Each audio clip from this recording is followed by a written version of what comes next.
If you would like to support the podcast and get some extra content while you're there, head on over to patreon.com/Severe MMA podcast and sign up. From the rewatch to the Q&A, we will have loads of content every week. So sign up, patreon.com/Severe MMA podcast. And now, here's the podcast. Welcome everybody. It's episode 339 of the Severe MMA podcast. My name is Sean Sheehan, aka the Pod God, the scoring wizard, the legend, joined today by the Ole Gunnar Solskjaer of Irish MMA Media, Graeme McDonald, as we talk about a fucking terrible week in the world of mixed martial arts. Nothing happened. There was a boring as shit card last night. There's no card next week. So this podcast could be, I'm not gonna lie to you here on the Severe MMA podcast right away. But you know what? This actually might lead to a better podcast, cause we will have to come up with some shite to talk about probably.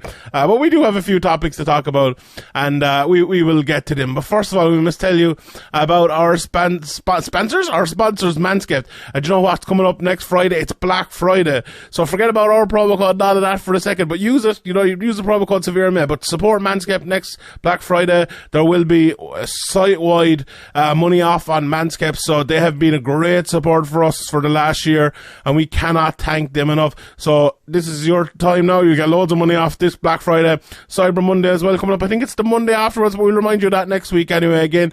But this Friday coming up, Black Friday, there's going to be site-wide money off of Manscaped, so please support them. So the holidays have come early for Manscaped, and it is the gift that keeps on trimming. Santa's beard isn't so appealing when it's coming out of your trousers, and that's why Manscaped, the leaders in the below-the-waist grooming, have you covered this holiday season.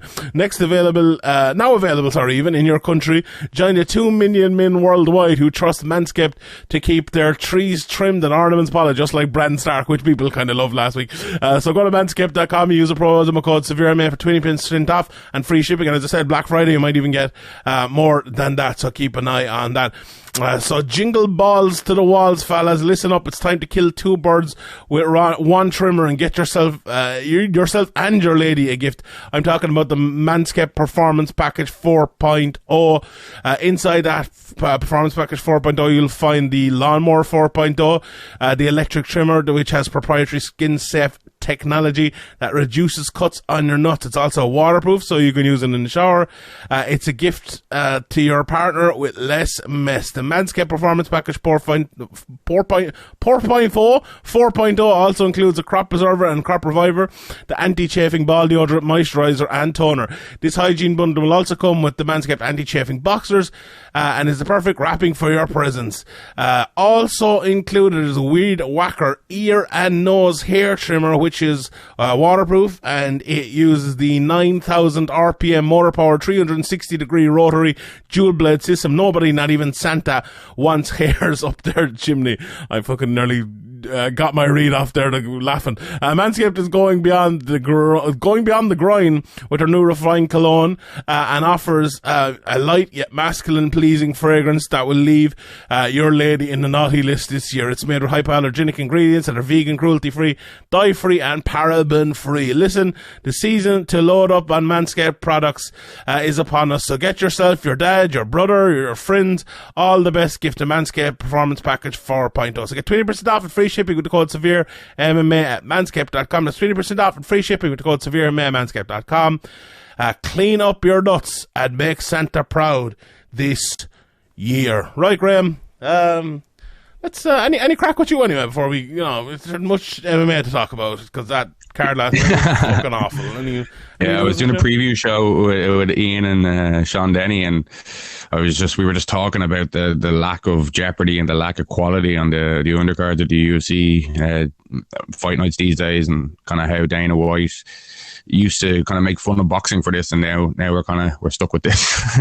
Yeah. So it wasn't the greatest night of fights. There wasn't much jeopardy. We were talking kind of about how the prospects are kind of harder to pick out now, and even when there are prospects, the matchmakers aren't really leading them down a safe path, and it's these cards are just missable. I used to have a bunch of friends they used to want to come over, or they'd be out talking about it, or having a meet up to watch the UFC when it was on It was an occasion, but now it's just like, there's another UFC card on. I suppose I'll catch the highlights if anything happens, kind of thing.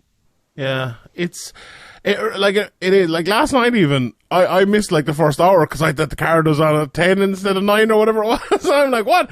Philip O'Connor text me about something. It was like, oh, this is whatever after happening. I was like, the fights are on. Like I don't know. It's just one. That would never happen a few years ago. You know what I mean? Never. Yeah. You like, especially for people like us who are there first fight of the card. You know, and it's a mistake that I made because there's just so many cards coming up. And I think actually on Fight Pass it had said it, so I think they just missed an hour out of Fight Pass. And then there was a fight cancelled as well, the Terence McKinney fight that was supposed to happen because someone got the old Rona. Cornerman got COVID. Yeah. They did, yeah. So I thought it'd be a bit later or something, but no, it's looking. I know, but look, we don't want to be too negative, and no, it might be one of those weeks where we've been very positive for the last while, but I think the point you made there about being harder to figure out who the prospects are is actually a great point, because it's one maybe we don't talk about enough. Because if you look at the card last night, say a guy like Nathan Levy comes in, he's 6-0, but he loses to a guy with fucking 15 fights. Like, so is Levy like a really good prospect, or is he a guy that got beaten by a really well-experienced guy with the likes of Justin Gaethje and Cub Swanson in his corner, like, or Lupi Godinez? She's had 3 fights in the space of a month. Is she like a really good prospect, or is she going to be like the next Cintony Calvillo? I know she's gone 2-1 in it, but I don't know. It's just. Look, it's easier for us with, say, the Irish or the English or the Welsh guys coming through that we see on Cage Warriors and we've seen for a few years, and we kind of know how good they are. But before, you would see people coming through, and, whether it's from the American scene or worldwide scene, and you'd kind of know them a little bit. But now there's new people every week. There's people on the cards every week that we've never heard of, and everyone can't be a prospect. Like, everyone can't be the next big thing, and it's it's a tough situation for anyone, not just us covering the sport, but sometimes, and we even made this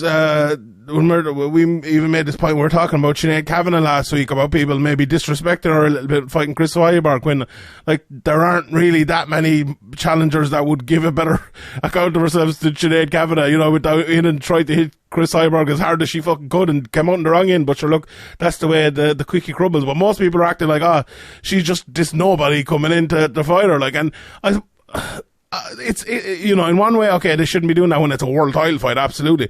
But in another way, then, like, there's fucking, I don't know how many, 16 nobodies on every card in terms of, and I know that might sound bad, but in terms of how the UFC promote them, in terms of how the vast majority of people know them. Like, fights last night, we're watching them, we're just like hoping they'll be good, hoping this fighter is good. We've probably seen them before, but like, they were another like nameless, faceless fucking prelim probably 6 months ago. But even if they win against another guy that nobody really knows about, do you really know what level they're at? You know what I mean? There's no barometer. Yeah, it's a major problem. And the thing about it is, right, okay, people can emerge, but even say someone like, say, Sean O'Malley, who's kind of emerged over the last couple of years, like, he lost to Cheeto Vieira. Okay, it was a weird one because of the leg and everything, but a genuine win. But like, it's even hard to know how someone like him fares in the division. It's even hard to know how good someone like him is in the division these days. And he's someone who's kind of sticking out. Like, it's a weird situation, because you don't know whether someone is genuine, like, or they're fighting fucking Dana White Contender Series people who have like 4 fights, and how good are they? Like, let's say when McGregor came through, you kind of, look, we knew what Brimage was as a fighter. He's a good, solid, lower level fighter. We knew what Brandao was, a good, experienced fighter. We knew Max Holloway was one of the best up and coming prospects. We knew what Dennis Seaver was. We knew what Chad Mendes was. We knew what Jose Aldo was, obviously, and you could see that coming through. You could probably say the same, for John Jones when he met, Bader, and when he met Stephen Bonner, and when he met, obviously, Shogun Rua in the title fight as well. You could see them coming through. You could see the level that they were fighting. I have talked about it heavyweight as well. Said the likes of Tom Aspinall now, if he was coming through. Say if Junior Dos Santos was still there, or Alistair Overeem, when he was to get in there and beat him, how good he is, like Cyril Gagnon at the moment. So it can happen, and it does happen.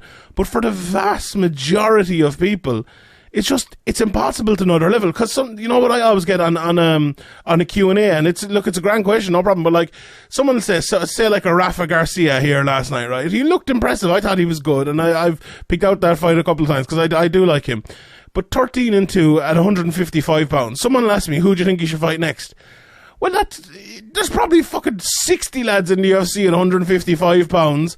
Probably the vast majority of them are around his level, like unranked. Oh, is he fucking ranked number 50 or is he ranked number 25, you know? And it's just impossible to know where anyone was. Before, like, you could almost give, let's say if there was 30 lightweights in the UFC, you could probably give your 1 to 30, and, you know, you could disagree over some of them or whatever, but I think most people would have them straight up. Now it's just impossible. It's impossible to know their levels. And, you know, you see people come through, obviously, like a Shimaev and other people like that, or a Brady, and you know their quality. But I don't know. I think it's just harder and harder and harder all the time to understand a person's quality unless you have been covering them. You know, if you're on the Brazilian scene covering the Brazilian fighters, or, you know, the Arizona scene covering the Arizona fighters, or the Irish scene covering the Irish fighters. It's just tough. Is there anything we can do to change it, Graeme, do you reckon? I've been covering the cards a lot more lately, obviously doing the Sherdog stuff and, you know, breaking down the cards and the Bellator cards. And that does help a little bit when you go in and you kind of look at their records, look at what gyms they come from and all. But, like, still, you forget them because it happens, you know, it's happening so regularly. Is there anything we can do to change it? Well, I suppose the ESPN deal is probably the main reason why, you know, it's happening. They just need cards. They need people on cards. So they kind of got rid of that UFC caliber thing and just kind of signed anyone and everyone who has any kind of potential or, you know, any kind of place in the jigsaw. So I don't know when this ESPN deal is up. Do you know how long is left in this? I think there's another few years in it anyway, isn't there? Yeah, 3 years. So I don't see it changing, and then you know, live sport is at such a premium now for TV stations, and sport is kind of the only thing that people desire to watch live. They like, it doesn't really matter if you record your TV series or whatever and watch it back afterwards. You can skip the ads and all that. It's actually better. But with live sport, you know, this is probably going to continue. There's probably, you know, we're not going to go back to having 30 shows or 20 shows a year. It's going to stay around 40, 50, or even, you know, get to 52 at some stage, because live sport is what's bringing in the advertisers and bringing in the viewers. So I think this is going this way, and it's just going to turn into like boxing, where you don't really know who unless you're a really hardcore fan, you don't really know who 90% of the people on the card are, and you're just kind of waiting for the main event. Mm-hmm. I think, like, even then you talk about, you know, soon there'll be 52. There's probably more than 52 at the moment because of the Dana White Contender Series as well. You know, that's you know, they dressed them up as non-UFC fights, but they basically are UFC fights. Like, I actually think it'd be better if they dress up more UFC fight nights as Dana White Contender Series, and then we wouldn't have to fucking watch them. You know, because it's I feel like, you know, I've mentioned this before about, and we often talked about like the oversaturation of MMA and everything like that. I think the UFC need to kind of roll back the oversaturation of the use of the name UFC, because really they do, because it's like, you know, Ferrari wouldn't call their Fiats Ferraris, would they? Do ESPN want, you know, a different thing, not the 3 letters, the UFC. Yeah. They want the UFC. That's bringing in the casual viewers. Oh, the UFC's on, nothing else is on, let me watch this. It's true. Dana White Contender Series or WEC or anything else is probably not going to have that pull. Yeah, it is true. Yeah, that's the point that we keep coming back to. It's the money, and it is the ESPN deal. But it's not just ESPN. It'd be happening if they're with Fox or with fucking Amazon or wherever they would be. So yeah, it's a thing that we're not probably going to be able to shake and probably be able to come back from. Like, and this is the discussion. I don't know if any kind of MMA fans who are new maybe in the last 3 or 4 years, this is a discussion that people got really sick of about 5 years ago. We were talking about the oversaturation of MMA, but it actually isn't a discussion we've had for a while. Worse now, I think. Yeah, it is. Yeah, it has. Because like this, what we were talking about with the oversaturation of MMA is exactly what's happening now. It's just the level of fighter right now is not there. You know, it's not. It hasn't caught up with the level of fights in terms of the amount of fights that are going on. Like, if we had 500 world-class, top-level fighters, it'd be fine. You know, anyone would love, 15 fights or 12 fights of a night, and everyone be top-notch, brilliant, top-caliber fighters. But that's just not realistic. Like, that's just not going to happen. There's only a certain amount of places, a certain amount of belts, and a certain amount of good fighters as well. So, look, it is an issue, and it's one that we're going to probably be seeing more of over the next years. But however, let's get into the card a little bit anyway and pick out a couple of things from it, I suppose. As I said, I kind of missed the first couple of fights, but Luna Pinheiro got a win over Sam Hughes. She moved to 10-1 here, according to Tapology. Actually, that's another thing. The difference between the UFC and Tapology and Sherdog and MMA, MMA.tv, who are apparently the official record keepers of MMA. These records are just different everywhere as well. So you don't know who's fighting who's fighting where, or what. It's bad altogether. But anyway, there was what, 4 unanimous decisions to start the card? Was that it? Or is there another one? Let me pull up here. Yeah. 5, 6 unanimous decisions. Then a split. Then another unanimous. Split, yeah. Jesus Christ, yeah. It was all decisions up until the main card. Yeah, it was ridiculous. I look. Cody Durden as well. Did you hear that after his win? He was like, I'm going to send you back to China or something. And then he apologized for it, but then people pulled up tweets that he had sent like 2 or 3 weeks ago saying, I bleed red, white and blue and this communist is going to get beaten down or something. So it's like, do you know the weirdest thing about this, right, is any other sport, if this happened, this guy would be gone and never seen again. Like, there's just no doubt about that. Imagine if this happened. Imagine if fucking, I don't know, Scott McTominay said this after the match yesterday or something. Like, there is just no way he would ever play for Man United again. Well, like Harry Maguire's committed worse atrocities. He's defending it. Yeah, but in all seriousness though, like, it's... I don't know. I wonder. I'm here. I wonder will the UFC do something? Of course they fucking won't. What are they going to do? Nothing. And this is some no-name guy like who I didn't even see the fight. Like, that's how much. But it's, I don't know. And I'm not like one of these, fucking mad political types or anything like that. But this was pretty fucking cut and dry, I think. Was it not? Like, it's like to come out and apologize, but like not go back and delete your tweets where you're like, there's loads of stuff coming up now from his tweets in the past. It's like, well, this guy just seems like a bit of a scumbag, to be honest. But fucking MMA, lads. Anyway, but I had to bring that up. Maybe UFC will think, oh, this guy is gonna, cause a lot of controversy. People will pay to see him lose. Or pay to see him fucking win, depending on what fucking side of it you're on. But yeah, the UFC are like, well, this guy aligns with our political beliefs. Let's keep him going. They're like, this guy's created a bit of a buzz in the media. He's doing something right. We're talking about him here. I was actually listening to your... who were you talking to?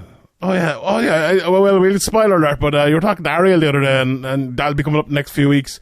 And you were talking... Who was it? Was it McGregor you were talking about? Like, has it kind of kept, the bad boy image over the last while has kind of kept him, like...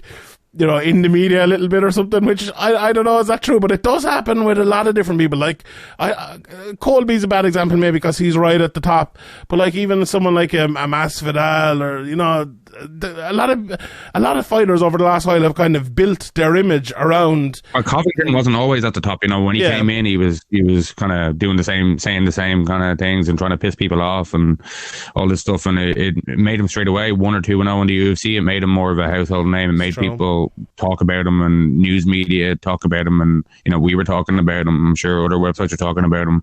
Fans either thought it was funny and thought people were getting trolled or were pissed off, but they were invested either way. So it worked out for Cody, So maybe this guy is thinking, this is the route I'm going to take. I'm going to follow in Colby's footsteps. Isn't it crazy that that's the normal thing that like in any other sport, what you said there would be like, no way, that's just ridiculous. But that could actually be, he could be doing it on purpose. Yeah, it could be, but I don't know. I'd hope not. But anyway, then as I said, Lupi Godinez, I thought she was good. That was the first fight I caught against Luna Lookboom. She won the unanimous decision there. As I mentioned earlier, Rafa Garcia, he was very good. That Pat Sabatini Tucker Lutz fight was pretty good. There was a good bit of back and forth there. Sabatini's very, very strong, good top game and stuff like that. The Yanez Grant fight, I think that one fight of the night, deservedly so. Yeah. People were giving out because Davy Grant got a 30-27 and the first I think the first round was Yanez, but Yeah, I think that's why. I think you could have given the fight 29-28 to Grant with the second and the third, but I just gave it to Yanez eking out the third. But I think the 30-27 more than anything. I don't think people were outraged that Grant got a scorecard to win the fight. It was more that the first round was given to him. Yeah, I think that was it as well. It was one of those fights where I kind of got carried away a little bit and I wasn't judging it that much because it was such a fun fight. But yeah, look, yeah, the second and the third round were close anyway. Forget about the 30-27 for a second. But yeah, it could have gone either way. But Davy Grant was kind of written off by a lot of people coming into this fight. Like I was talking about a little bit on the betting show where he was like a minus 350 underdog or something for this. I think anyone who watched that fight doesn't think there's that much of a difference between these two fighters. Yanez is very good as well, but I think Davy Grant is one of the most underrated fighters in the UFC. And I know he's lost 2 in a row now, but still, I think he's very, very good. And I think there's always a place for guys like that in the UFC who'll go out there and improve and have fun fights and, always fight at a level that is always going to be, a challenge for whoever he's fighting. And I think, I'd be very sad if Davy Grant wasn't in the UFC at any time over the next couple of years. I think he's a lot to give, and they say the same for Yanez. So that was a good display by both men there. Honey Yaya or Ronnie Yaya, I think they were calling him. I think Fernando Praches was explaining why he's called Ronnie. I didn't really fully get it, but it's Ronnie and not Yanni anyway. Or Hani. Sorry. Yanni? What was that thing with the Yanni and... Remember that thing? Like the blue dress, black dress thing? Yanni. Laurel, Yanni. That was it. Yeah, anyway. Ron, stop! Yeah, his fight, he just used his wrestling, used his jiu-jitsu in the last couple of rounds to win it. He was talking about, what was it, the first round... his quality, the second round is cardio, the third round is heart or something like that, which was, I like that. It was a good promo he cut afterwards to Daniel Cormier, who we'll have to get to Daniel Cormier. Sometimes, we talk about Cormier and we kind of gloss over it and give out about him for a second, but we're going to have to cut a little bit of a longer promo on Cormier, but let's fucking do it. Come on, let's just cut off in the middle of the card here and do it. I honestly think last night was Daniel Cormier's worst night ever in the UFC commentary box. He was awful. The way he went up to Sean Brady afterwards. Actually, before you go on, I actually heard I saw some people on Twitter saying that, the Daniel Cormier and Fitzpatrick, is that his name, Fitzpatrick? No, Fitzgerald, Brendan Fitzgerald. Or Fitzgerald, sorry, yeah, Fitzgerald combo was the best, and I was just like, what are people watching here? I'm like, are you mates with Daniel Cormier or something? Like, he's paying you for this tweet? Was it Ariel? Was it? No, it was. I can't remember who it was, but. Did you think they were as bad as I did? Yeah. Yeah, well, I think we've talked about it a lot at this stage. I think Daniel Cormier is not a good commentator. I think I don't know. I think maybe you could bring him in as the kind of Dean Thomas guy. Maybe bring him in for that kind of thing if you really want to keep him around. Tactical analysis is horrific. Yeah, but if you really want to keep him around, I think you maybe stick him there or stick him on the desk, on Karen Bryant Karen Bryant or whatever. But like his commentary during the night, it just gets more and more annoying as the night goes on, and it's just bad. It's painful. Like I know people like him as a guy and a fighter, and that's all great, but that's got nothing to do with his commentating ability, and you got to kind of separate that. And he can be the nicest guy ever, but he's taking away from the UFC broadcast, in my opinion. 100%. Like he's just so bad. He's just, do you know when the Chiesa fight was on and they were like joking in the middle of it? He's like, I hate when people joke in the middle of fights. And it's like, have you ever fucking listened to yourself on commentary? All you do is fucking joke and try to make Joe Rogan laugh. You're a fucking, oh my God, it's embarrassing. Like, he's actually worse than Brendan Schaub when he's with Joe Rogan trying to make him laugh and trying to be, oh, Joe, please laugh at me. Please find me funny. Oh my God, he's the worst. And he's giving out about them joking. I was like, are you fucking serious? And then don't even get me started on the judging shit. He hasn't a clue. I thought Brendan Fitzgerald, and I like him as a commentator usually. He can't be ever put in there with Cormier again anyway. I think that situation's got, because he doesn't have the kind of fortitude to, or not, that's the wrong word, but he doesn't have the the experience to call Cormier on his absolute bullshit. Anik will do it a bit, and Felder will do it, and Cruz, especially when he's there, does it. Because, there is so much bullshit to call Cormier on in the middle of fights. It's ridiculous, because, he only wants people to fight the way he fights. If you do anything but wrestle, you're just doing it wrong. Unless you wrestle the way he wrestles, you're doing it wrong. He's the worst.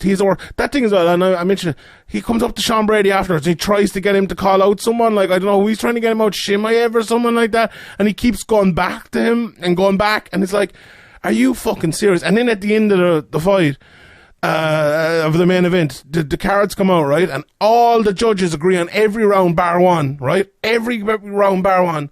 And he goes, as predicted, the cards are all over the place. It's like, are you fucking an idiot?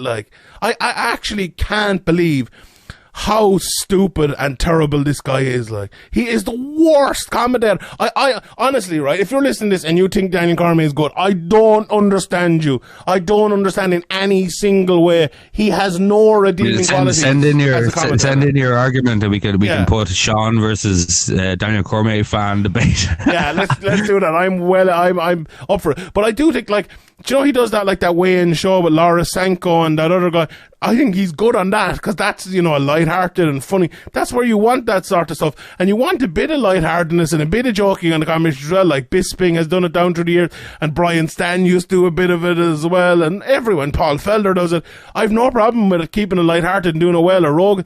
But he does it way too much. I still like Rogan. I still think Rogan is good. He doesn't do the background or anything like that. He's not as good as he once was. Yeah, but he's still listenable. He concentrates on the fights.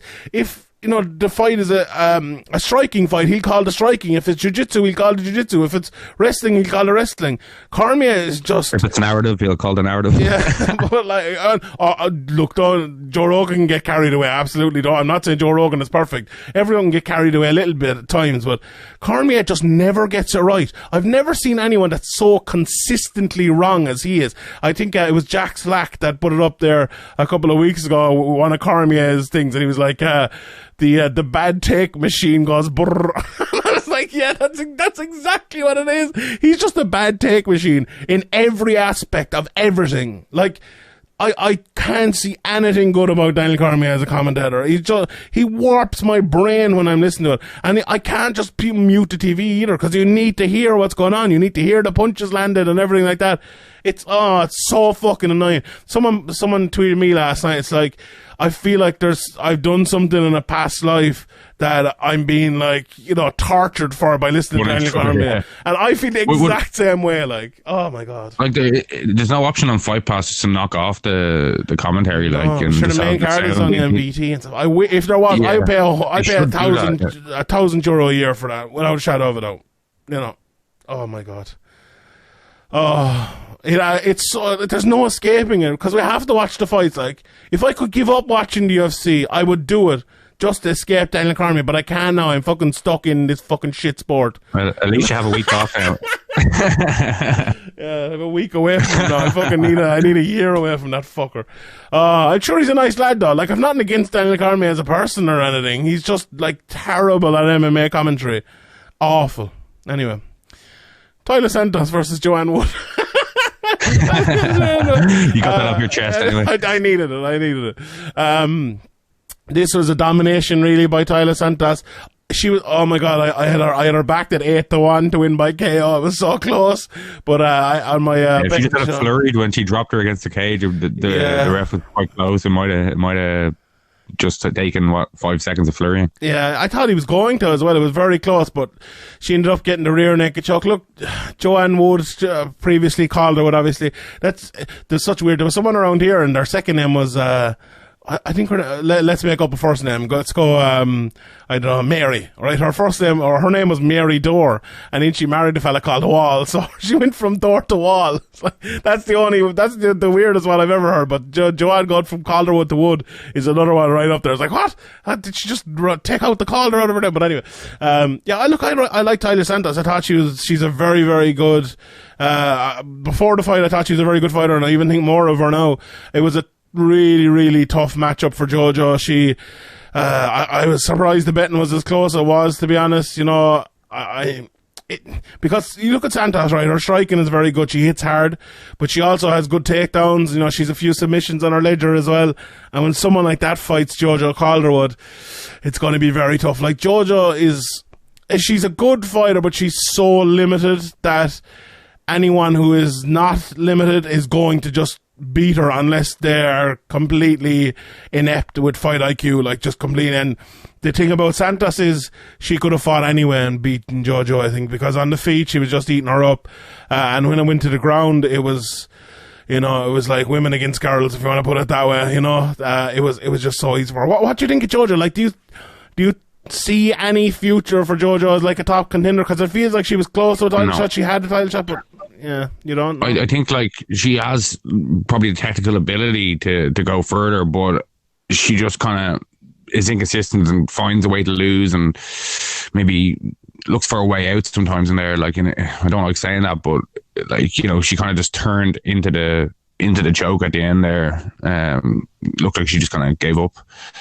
And, you know, you're going to, in the UFC, in any division, you're going to meet some really, really tough girls and guys. And, you know, if they think they can break you and get you out of there, it's going to be difficult. And I think she's shown maybe inconsistencies over the years and maybe gets in her own head and things like that. So it's a very hard thing to overcome. And I think, you know, the prospect that she was kind of touted as when she was coming up through Invicta and stuff, I don't think she's ever going to reach that high, and I don't think she'll ever seriously contend for. She might get a title shot out of like some kind of circumstance, but I don't think she'll ever be any challenge for the UFC champion. Yeah, I think she's really missed her chance to get a title shot as well. Like, that division is building now, the 125-pound division, and you have people like Santos who's 19-1 now.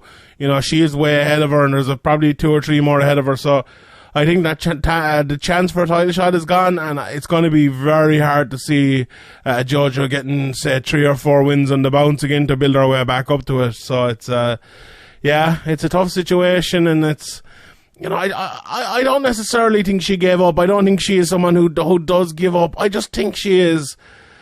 I think she's like, you get in against someone like Santos, and like I think your athletic acumen or your strength is really showing up when you're fighting like an athlete like that. Like, I think Joanne Calderwood is more of a technician. Like, I think if Joanne Calderwood was fighting, you know, point fighting, kickboxing or something like that, I think she'd be very good. But just in MMA, you need something special. You know, Luke Thomas always mentions the phrase, the proclivity for violence. And I just don't think Joanne Wood has that. And it's a sad thing. I don't like criticizing fighters like that and saying, you know, that's a very harsh thing to say. But yeah, I just, maybe MMA is not for her at the very, very top level. Now, MMA is not for her. She's won 15 fights, don't get me wrong. But at the very, very top level, I just don't. At the very, very top, you need to be really tough and really kind of mentally strong. And and, you know, not everybody can be the best, you know, not everybody can be the champion. It doesn't take away from what will probably end up being a good career looking back on it when it's over. But, you know, I think, the ship has sailed. Female MMA, especially in the UFC, has moved on a lot since she was talked about as a prospect, and I don't think she's moved on quick enough with it. She's kind of been left behind. So yeah, it's a you know, she'll probably fight for years in the UFC to come, but I don't really ever see her making any big leaps in her game. We haven't really seen much development over the last few years. Yeah, someone said to Ali Quinta the other day, go to Bellator and get that belt. It's just like, for him, okay, that's not going to happen because he get destroyed in Bellator. But Joanne Wood, I keep calling her Calderwood, it's impossible. I could see her going to Bellator and putting like that 125-pound division there. You know, who's it? Velasquez is champion. Now, she's a good fighter. I probably picked Velasquez to beat her, but other than that, there isn't that many great people there. I think she could have a good run in Bellator if she went there, and maybe that's what she kind of needs in her career. But however, we will see what happens. Right, the top 2 fights: Sean Brady against Michael Chiesa. Like this, it was a very interesting fight. I thought Brady came. Okay, the first things first. Okay, the fight started with 2 eye pokes. Chiesa immediately landed 2 eye pokes, the first of which looked very accidental, the second of which his fingers were straight out, and now he caught the glove of Brady as it was coming in to eye poke him, so there's definitely, that helps him a little bit. But you can't have your fingers straight out like that. And I'm very much not one for taking points. I don't like points being taken. I think there needs to be different ways of penalising people. I would love to change the rules on it. But I don't know. I think that second one, it was so bad in terms of how his fingers were placed. I think he probably should have taken a point straight away for that one. But look, it wasn't a major. I saw a few people saying you'd wonder how much the eye pokes actually did affect Brady throughout the fight, because he definitely didn't seem his normal self. He fought well, and I think he won the fight, but it was a very odd fight, because that happened at the very start, right? And then Chiesa fought like a completely different game to what he's been fighting recently. I went back and watched 4 or 5 of his fights to do the preview, and Chiesa for a long time recently has been circling a lot, trying to either pull big shots out of his opponent and counter them, or wrestling, kind of pull a takedown attempt out of his opponent, and then he'll wrestle with him and end up getting on top. Or he was fighting a more kind of straight up 1-2 down the middle pressure game here, kind of McGregor style, maybe a little, not in terms of his stance maybe, or the ability, but the kind of the pressure countering game he was trying to do. And I just don't think he was nearly as fast as Brady, or nearly as good as him. But because of that, and because of his length, and because of kind of his refusal to attack, I think the first 2 rounds were very, very close, and nothing really happened. I thought Brady won both of them. I know a few people were saying Chiesa won the second. Look, I can see it. I can absolutely see it. But the second was really close. Very close, it's one of them you'd have to probably go back and watch to be sure again. But at the time, I did think Brady did just enough. Yeah. And then in the third, I thought Chiesa won. But 100%. Just you mentioned the eye pokes there. I'm always a bit suspicious of how accidental some of these are. I've seen lots and lots and lots of rounds of sparring in the gym, and I don't think I've ever seen anybody get poked in the eye. When you're like trying to take care of your opponent and not poke them in the eye, I think it's quite easy not to do it. Obviously, there's some like freak situations where mad things can happen or whatever, but these like fully extended arms, fully extended fingers, trying to use your fingers in the eye as a defense from them stepping in is just bullshit, and like should have points taken, I think. Yeah, the rule is there, like the rule is written there, and it's not the ball kicks and back of the head punches and stuff like that. There's very much extenuating circumstances in lots of them. You move your head one way and you get punched in the back of the head. Look, that's not my fault. I can't do anything about it. But when you have your hand straight out and someone gets poked in the eye, well, there's a rule that you can't have your hand straight out. So like that, I don't know. But anyway, yeah. But that's, I suppose, a discussion for that maybe 10 minutes ago, or a discussion for another day, maybe. But anyway. Yeah, the second round, like a lot of people were arguing over the rear naked choke attempts from Brady versus maybe some of the strikes from Chiesa. I actually think it was kind of the strikes from Brady on the ground that maybe were enough.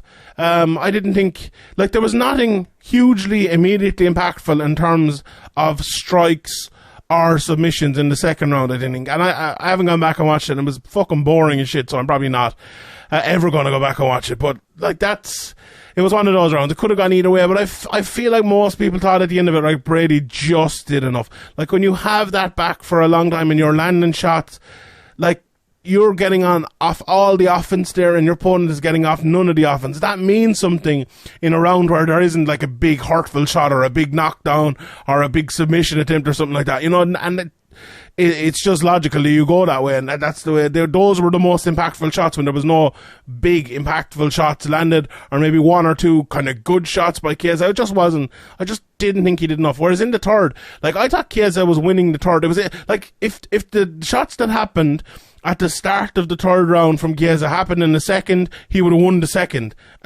He rocked Brady badly. He looked hurt. He looked tired as well. Brady did end up taking his back for almost the rest of the round, but I still had Chiesa winning, even if it had gone to the end of the round, because Brady didn't do anything with the back. And look, he landed a few shots like in the second round, but with what came before, it was worth way more than it. But it didn't matter anyway, because they got back up, and Chiesa landed a load more shots and clearly took that third round. So, look, I think going forward, it's a very interesting fight with Sean Brady, because he showed, I think, that he's a very good fighter and a very top-level fighter, but he also showed that he got tired, he got hurt, So I think if people want to draw him into a longer fight, he said he wanted to fight 5 rounds, and I think he probably needs to fight in 5-round fight for his next one to prove he can do it. I think that'd be very, very interesting. What did you think about it? Like, a few people last night were kind of suggesting Brady's not great and not a great prospect. I think he's right up there as one of the top prospects. Obviously, he has things to overcome and things to prove still, but I'm excited about Sean Brady. I think he's very, very good. What do you think? Yeah, it's definitely a good win. Chiesa has some very good wins on his record, even recently. Rafael Dos Anjos, Magny, Condit, people like that. He's been fighting top level guys for a long time. He's beaten Beneil Dariush. He's a dangerous guy. I know that was a few years ago now. And Sean Brady's, he's still making his way. He's a lot less experienced in the UFC than Chiesa, and these kind of close decisions where you kind of have to. You have to grind it out. They'll stand to him. He's 15-0 now. I don't think he's ready for the big push because there is some very, very good guys and difficult matchups for him at the top of the division. But I think it's a good win. It wasn't fancy. It wasn't spectacular or exciting, but he beat a difficult guy who offers a lot of problems on the ground, and especially with the rear naked choke, and he dealt with that and kind of showed confidence in his own jiu-jitsu game and his all-round game. Like, I thought he was going to come out here and just kind of stay on the outside and box Chiesa and try to just strike with him and stay away from the grappling game, but he didn't. He mixed everything together nicely. So yeah, he may not be knocking everybody out or running through everybody, but I think he's still a good prospect. But I do think he's not ready for a big step up yet. Is he not? That's what is going to come to next. I think him versus maybe Bilal Muhammad would make sense. I think that'd be a good fight. I think they were supposed to fight before. I think Bilal's fighting someone coming up soon. Who's he fighting? He's fighting Wonderboy, isn't he? Yeah, so maybe the winner of that against Sean Brady. I think that'd make a lot of sense. Maybe like a Ponzinibbio or yeah. Did he fight Ponzinibbio? Oh my God, Matt. Who's he? Let's look at Sean Brady's record. Let's see who he's already fought. Right, so he has fought Jake Matthews. Yeah, I like that. Jake Matthews, Corin McGee, Colton Smith back for a while ago, Christian Aguilera. Yeah, so he hasn't really taken that leap. It would be a big step up, to go into the top kind of 7 or 8. I think when you beat Chiesa, when you beat Chiesa and he's ranked number 6, you kind of have to. The only way is kind of up at that stage, or maybe you're fighting a Magny or a Bilal. Like, I think if Bilal beats Wonderboy, I think that fight makes a lot of sense, him versus Brady. But Gilbert Burns is around there as well. Like, Gilbert Burns was calling out. The Magny fight itself could make sense as well. Yeah, maybe. Yeah, there's a lot of options because he hasn't fought hardly any of them. He's 14 at the moment, but he will move up significantly this week. So, yeah, look, there's a lot of options. I think him versus Shimaev would be a fun fight as well. I think that makes sense. They're both the rising stars, but maybe you want to keep them apart and, have the both of them rise separately and maybe meet at the top. But I wouldn't mind seeing that. I think it'd be a good fight. But yeah, it's onwards and upwards for Sean Brady. Irish MMA going strong, so fair play to him. Let's talk about the main event, Ketlen Vieira versus Miesha Tate. A nightmare for the judges is probably the first thing you have to say about this one. I thought the only clear round was the second. I thought for Vieira, obviously. I thought the fifth, Vieira won it as well. But the rest of them, it's a complete toss-up. I gave it 49-46 Vieira. I think I gave the third to Tate, or maybe the fourth, maybe. The fourth, I thought I gave to Tate, and I gave the rest to Vieira. I thought it was kind of made sound closer than it was. I don't know. I thought Vieira did enough in most of the rounds. But I did give her the third, yeah, because I had it 29-28. But the fourth was close as well. The first was very close. There was 3 extremely close rounds. There's no doubt about that, I don't think. But it was one of those fights where, and this was kind of a big example of one fighter wins 1 or 2 rounds or a round and a half even really clearly. But the other fighter could still have won. I think, I could see anywhere from fucking 49-46 Tate to 50-45 Vieira. It was one of them fights. It was mad. I know, I don't think the 49-46 Tate would be a good card, but I think 48-47 Tate is a fine card. I don't think there's anything wrong with that. But, Vieira again, and this is the one thing I will give Cormier credit for. He talked about Vieira needing to have more output. And I said that in my preview show before, and I said it last week. Like, if you watch any of her fights, she is always 3 or 4 shots around away from winning the rounds handily, and like minus 2 or 3 shots away from probably losing the rounds. And, you know, she's right in that, you know, she's right in that area where she's leaving all the rounds close just because she doesn't throw enough or do enough. And I think she also isn't listening to her corner by the sounds of things. They kind of went mad at her after the first round, saying, "We told you no grappling. Like, what are you doing?" And then the rest of the time they were telling her, "Push forward, push forward. Why won't you push forward? Why won't you listen?" Like, you know what I mean? So maybe following instructions is. Sticking to a game plan. If she can get that right, it can really help her game. You know, she doesn't really seem to believe in her strikes as much as maybe she should. I think one of the commentators mentioned that, maybe your boy Cormier. Yeah, I think, you know, she made it a lot closer than it should have been. She should have won this fight probably 50-45 or 49-46 clearly. But I think the finish was there for her, to be honest, because she was hurting Tate every time she hit her. She just didn't hit her enough. I think Tate is very tough though. Yeah, I think though.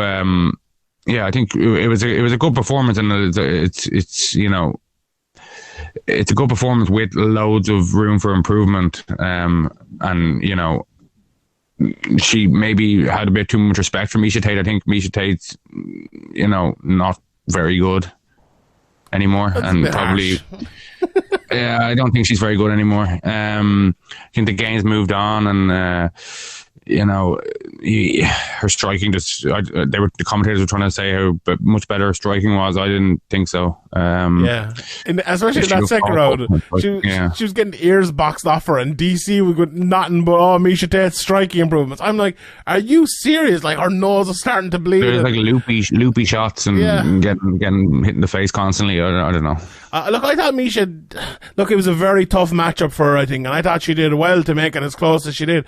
Like, that's what Miesha is. She's a very, very tough and smart fighter as well. But I would tend to agree with what you were saying there. Like, her technique and her athleticism in terms of the strength and the quick 1-2s right down the middle are not on Vieira's level, I don't think. But her athleticism in different ways, able to come in from sides, her kind of footwork and stuff, I think is a lot better than someone like Vieira. But it's just, I just don't think it's enough. Like, I think Miesha Tate is actually maybe not as good now as she ever was, but is still fighting as well as you could possibly think she could fight, with like her ability and her athleticism and all.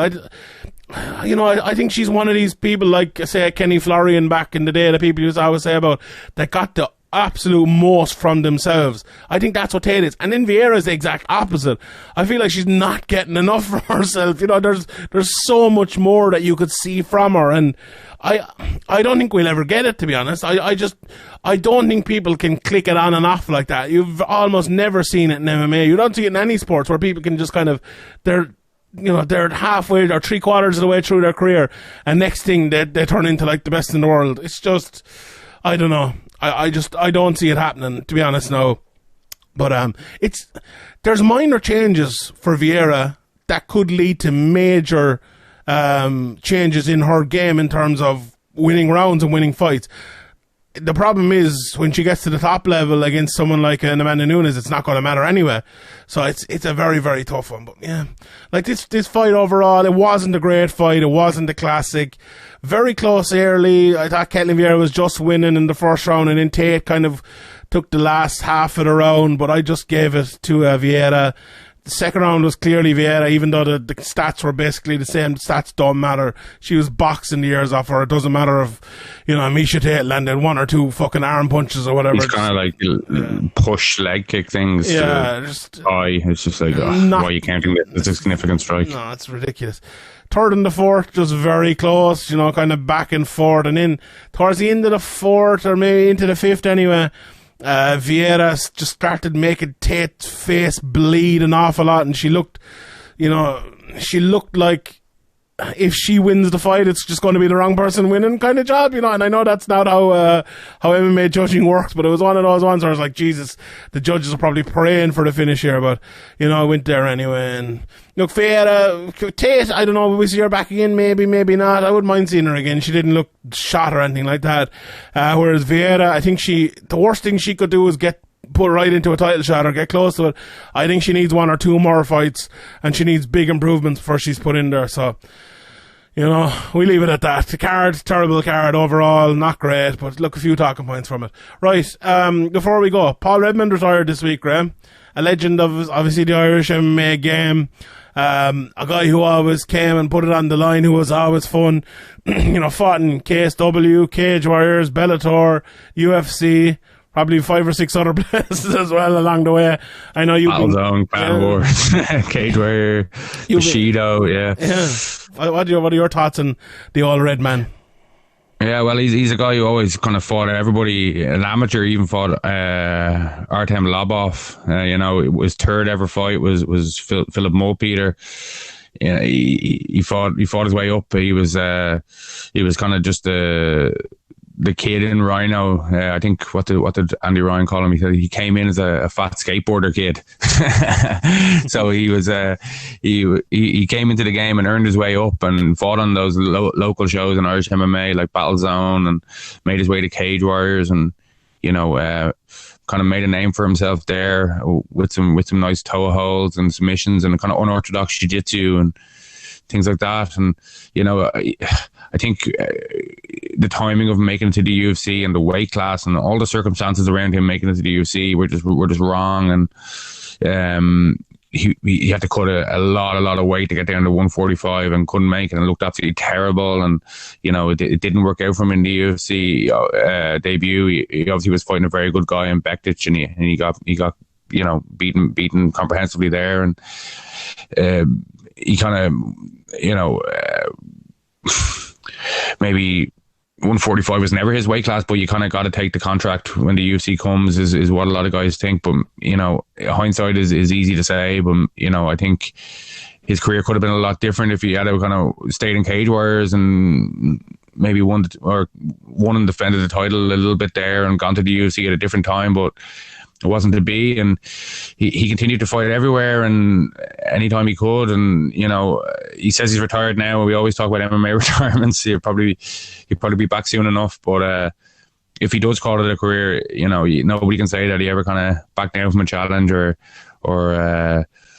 you know, he probably wasn't. Some of his fights weren't the most exciting, but he was always, you know, trying to go for finishes and stuff. And I think he's you know, one of the nice guys of Irish MMA as well. You know, he always had time for everybody, and you know, it's hard to call these retirements when you don't really believe that they're going to retire. Like Irish lads have kind of retired, not come back. Like Siri hasn't come back, Kendra hasn't come back. Like, it's weird. McGregor's the only one who kind of does. Like Artem doesn't look like he's coming back. You know, it's, in fairness, with Irish MMA, they haven't. Like, has anyone come back from retirement? Not really. You know, Aisling Daly hasn't come back. Paddy Hoolan hasn't come back.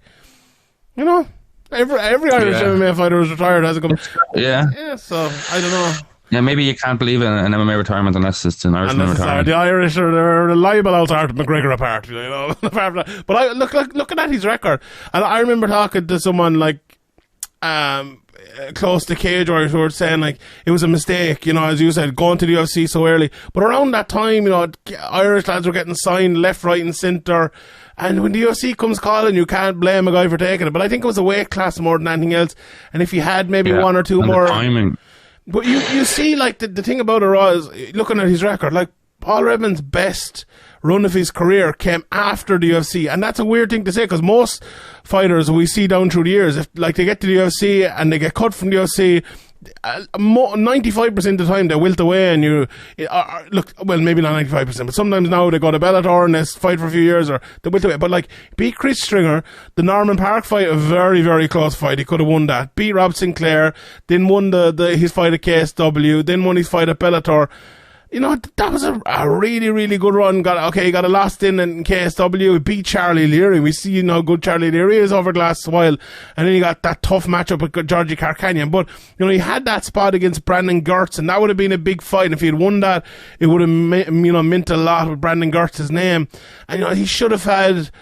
I remember we were constantly kind of complaining about Bellator not giving him a co-main event or a top spot in cards, and it just felt like...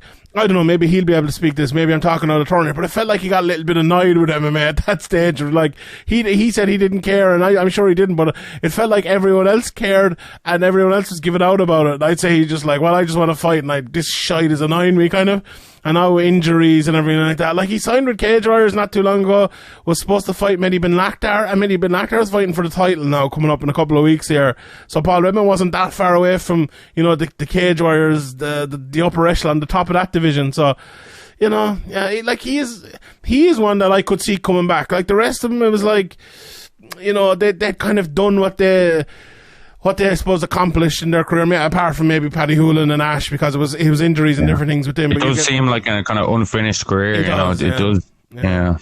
Like, like, if you're going to Cage Warriors, you're not going to be getting paid that much. That's the reality of it. Like, does he want to be taking 3 or 4 more fights in Cage Warriors where, you know, he might only earn fucking, I don't know how much they're getting paid, 15, 20 grand out of it or something like that, even less maybe? I don't know, probably not. You know, RDOC going to sign him back up even if he gets 3 or 4 wins? I don't know. It's a tough one. It's a smart decision probably to make, to be honest. Like, I'll never criticize someone for retiring, especially when they've done as much as someone like Paul Redmond has done. And, like, hopefully he has, you know, he gets into training and does lots of that. And I know he's working, and, well, he was in college up until last year, I think, wasn't he? And so, you know, I'd still love to see him fight again, to be honest. I think he has more to give, but when it's injuries and everything like that, absolutely, there's no criticism from me coming there anyway. But, yeah, a legend, as I said. I remember, actually, myself and Ian have recorded a podcast and I mentioned it there, but I mentioned it here again. I remember the Cage Warriors event that I went to, the very first event that I was ever kind of credentialed at and stuff, and even before I was with Severe MMA. And I remember I went up to collect my lane art or whatever it was at the box office, and he was there in front of me, and he kind of turned around. He's like, "Oh, well, Sean, how are you?" And he, like, shook hands with me and said hello.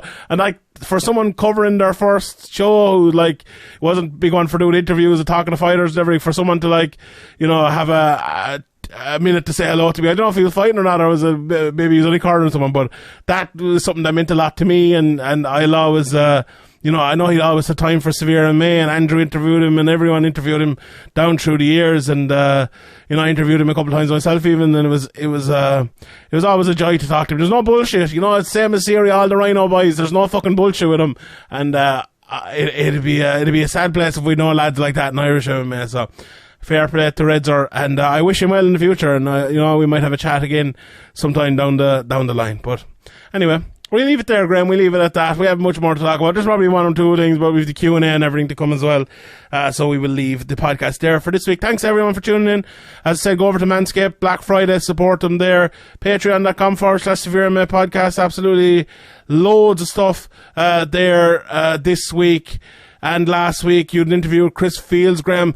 The Speaker's Corner interview that went up with me and Harry talking about MMA retirements. I'm a little bit biased, but I think it's one of the best podcasts we've ever put up on Severe MMA, whether it's Patreon or free or anything. I was thinking about putting it up as a free one next week because there's kind of a week off, but we decided better on that. But we never know. Maybe that will happen. But honestly, those Speaker's Corners episodes that we're doing, the Contender series, I probably shouldn't call it that, but the one I'm doing with Ian and stuff as well, there's some really great stuff there. And then your series, Graeme, that you're doing with all the interviews that are coming up, and the interviews that have already gone up are absolutely fantastic. Do you know who's this Wednesday, Graeme? Do you know who it is this Wednesday on your show? No, I'm not sure. The schedule got a bit mixed up, I don't know what's going on now. This Wednesday is going to be SPG Supremo, John Kavanagh. So Wednesday, I think it's a 43-minute or 40-minute interview with John Kavanagh and yourself, Graeme. So patreon.com/Severe MMA podcast. That'll be up at 7 a.m. Wednesday morning. So you might as well sign up now altogether, and it'll get right into your RSS feed on Wednesday morning. Then, you know, there's more to come as well over the next few weeks. Myself and Harry talk about finding a gym this week as well. That'll be out on Thursday as well. I'll have the Q&A out Tuesday. And, you know, loads more stuff as well. So that's it. Patreon.com/Severe MMA Podcast. Severe MMA Podcast. Give us a like here on wherever you're listening. If it's on YouTube, if it's on SoundCloud, if it's on iTunes, give us a review and all of that. Let people know. Tweet it out. Put it on Facebook. Tag people. Tag us. And let's get the party going. Graeme, inspirational quote of the week. Hit us with it. I was looking for a job, and then I found a job, and heaven knows I'm miserable now. God, is that a quote from me? Is that a quote from Ole Gunnar Solskjaer? All right. I would like to thank you for not mentioning Ole Gunnar Solskjaer throughout this whole podcast. We will leave it there. Thank you to everyone for this. For football, though, isn't it? Poor Ollie. Get him back at the wheel. At least Michael Carrick's there now, so it's not too bad. Don't depress me. Right. Thanks everyone for listening. We'll see you all next time. Good luck.